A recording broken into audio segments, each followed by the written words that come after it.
I've been left an amazing heritage of food. And the one thing I made sure that my mother did before she died was write a little recipe book. So I've got this little pad which is stained and greasy and barely legible, but it's very valuable to me. And I don't really need to cook from recipes because I feel I cook from the heart.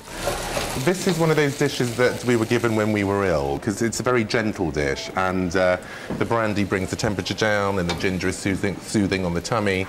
So it's memories of being ill, which actually I'm quite fond of. So now we put the brandy in. That's a lot of brandy, Jonathan. Well, it depends the age of your ill child, doesn't it, really, about how much you put in. What's the dish called? Well, there is kind of no name for it, so I think we'll call it Granny Phang's Solution to Everything. Perfect. My parents were immigrants to this country, and I think how they kept their heritage alive was how they cooked, and they were both very, very sociable people. And I have wonderful pictures from the 50s of everyone coming off the boats from the Caribbean, and my mother on one ring cooking curry for sort of 20 of them. And I think it's very much the thing that bonds people. Well, I'm going to make a combination curry of beef and pork, which is kind of an unusual curry to make. But Guyanese cuisine is influenced by 6 different countries.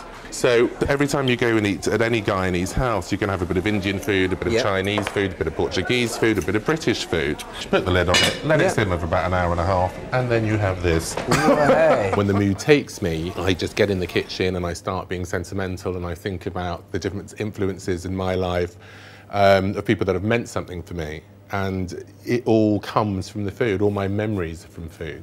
Today I'm here with the queen of crime fiction, my good friend Martina Cole, for a taste of crime food. Good Irish crime food. I love crime fiction and I love her characters. I'm a big fan, and she also, like me, loves food. And so after you've made your patty, you put some cheese in the middle, make it round again, like that. So hopefully, when you go to eat it, you'll get a nice little cheesy surprise in the middle.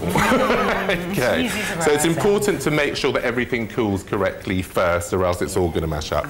So this is Martina's Thursday night feast. And a celebration of St. Patrick for you Irish girls. Oh, Enjoy. thank you, Jonathan. What I love about America is what I love about me and my family, actually, because we're all such a mixed bag. And I love the French influence in America, the Spanish, the Native American. Wherever you go, there's a great Chinatown. It's not the most attractive dish, but it was invented in the 1600s when no one cared what anything looked like. It was about survival, it was about Put flavour. it down, my darling, and name your dish. So that is my Christmas pepper pot. Well done, you. And I also love that real kind of home-style American cooking from the South as well.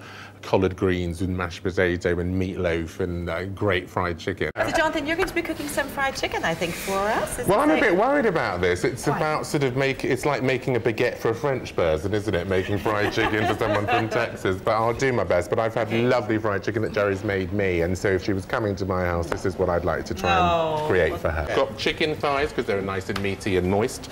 And so that's marinated in the soya sauce, a bit of the garlic powder, salt, pepper, and of course, being Caribbean, I've put chili sauce in everything, so we've got lots of chili sauce. So there we are, my Texas Lane style chicken with Guyanese cookout rice. Very old. How does it match up to Texan fried chicken? Much better. When you go to Texas, you go to these wonderful cookouts and these most fabulous ribs, and I love that sort of respect of meat as well. So it's a place for me. Now, is it true that Jonathan Phang here was once your manager? It is true. He was my model agent. Yeah. How many years do we go back, Jonathan? It's about 17. It No, is. I With children. We were in teens. nappies. We were. What was he like? What was he like? He's the best agent in the world, bar none. If it weren't for Jonathan, I probably wouldn't have won the competition, because Jonathan had to drill it in me. Look, you've got to open up, you've got to let your guard down, you've got to do this, otherwise you're finished. So if it weren't for Jonathan, thank you very much, I wouldn't be here. Love you, Jonathan. My mother was probably one of the most beautiful women in the world. Maybe every son says that, but I think that's what sort of encouraged me to work with beautiful women.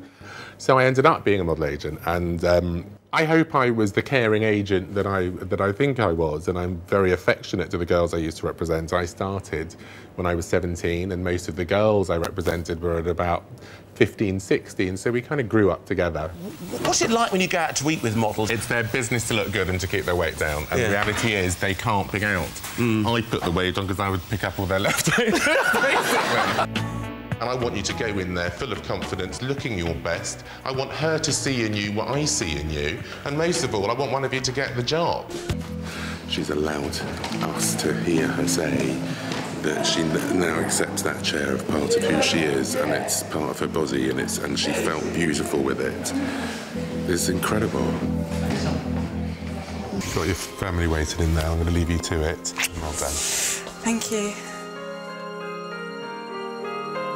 You know, will we ever see 5 disabled models on one catwalk ever again? I don't know. The reality is, after this competition, I'm hoping that I may go to a show and we might even see 1 disabled girl on the catwalk, and that's progress.